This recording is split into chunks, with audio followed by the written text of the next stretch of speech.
Vous avez donné vos dîmes, vos offrandes, et c'est une très bonne chose. Et attendez-vous à Dieu. Amen. Amen. Il dit qu'il est vivant. Il voit. Il voit qu'on donne. Amen. Et de tout notre cœur.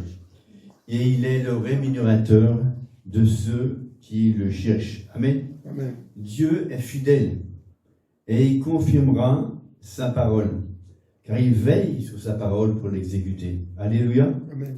Et Jésus a dit, donnez et vous sera donné. C'est important que vous puissiez bien voir ces choses dans le contexte de Dieu. On n'achète pas les bénédictions de Dieu. C'est pas moi, c'est personne qui a inventé la loi de la semence et de la récolte, c'est lui. Amen. Amen. Donc, il veille sur cela. Amen. Amen. On dit qu'il sème le vent, récolte la tempête. Si on sème des mauvaises choses, on va récolter des mauvaises choses. Mais si on sème des bonnes choses, on va récolter des bonnes choses. Amen. Et Dieu, lui, il donne des bonnes choses. Vous avez des besoins? Tout le monde a des besoins.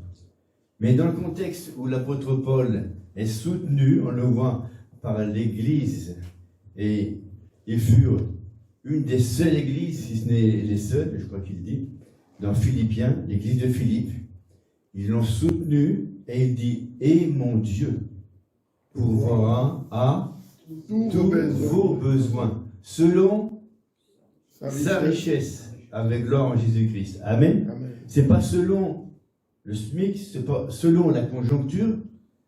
La conjoncture, elle fait la tête en ce moment. Mais Dieu, il est le même. Amen. Dieu n'est pas touché par la récession. Amen. L'or, l'argent, tout ce qui existe, c'est lui qui l'a créé. Alors, attendons-nous à lui. Il dit, papa, j'ai besoin de ceci, j'ai besoin de cela. Et quand tu donnes, tu dis, Seigneur, merci, parce que les écluses des cieux sont ouvertes. Ils sont ouvertes en Jésus-Christ maintenant. Lui qui n'a pas épargné son propre Fils en le livrant pour nous tous, comment ne nous donnera-t-il pas aussi toutes choses avec lui? Nous avons tout pleinement en lui, qui est le chef et le consommateur de la foi. Il est le chef de toute domination et de toute autorité. Amen. Colossiens 2,10. Ça veut dire qu'il n'y a aucune domination, aucune autorité qui pourra vous empêcher de prospérer. Amen. Amen. Quand vous donnez, proclamez qu'il est le chef, Jésus. Amen. Et c'est lui qui vous fait prospérer, parce que vous avez tout pleinement en lui, qui est le chef de toute domination et de toute autorité. C'est par la foi. Et je ne sais pas si vous entendez ce message assez régulièrement, mais je viens ici à peu près 4 fois par an, mais même si je n'en parle pas à toutes les fois, c'est pas grand-chose d'en parler que 4 fois par an.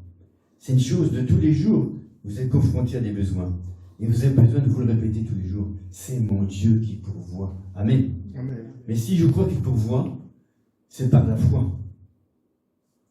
Et la foi, c'est une action. C'est croire sa parole. C'est croire que quand je donne, lui, il multiplie.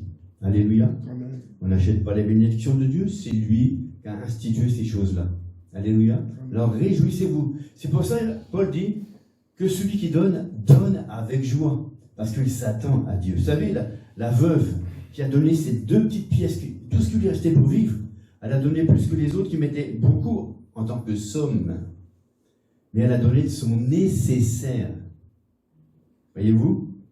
Et elle connaissait, elle n'allait pas donner à perte, elle connaissait la parole de Dieu. Elle venait au temple et elle a donné l'entrée du temple. Elle connaissait Malachie 3,10, que apportez à la maison du trésor toutes les dîmes, et vous verrez si j'ouvre pas sur vous la bénédiction, les écluses des cieux. Et je menacerai pour vous celui qui dévore. Elle connaissait la loi de la semence et de la récolte. Elle savait que l'arroseur sera lui-même arrosé. Et Dieu a honoré cette femme. Parce qu'il est fidèle. Le texte ne le dit pas, mais c'est évident. Puisque Dieu est fidèle. Amen. Amen. Et elle n'a pas donné en désespoir, elle a donné dans la foi. Et je suis certain que cette femme a été bénie. Amen. Amen. Et qu'elle n'était pas à son premier coup. Comme David qui a dit, eh bien, celui qui m'a délivré de la patte de l'ours et la griffe du lion, eh bien, me délivrera aussi de ce Philistin. Amen.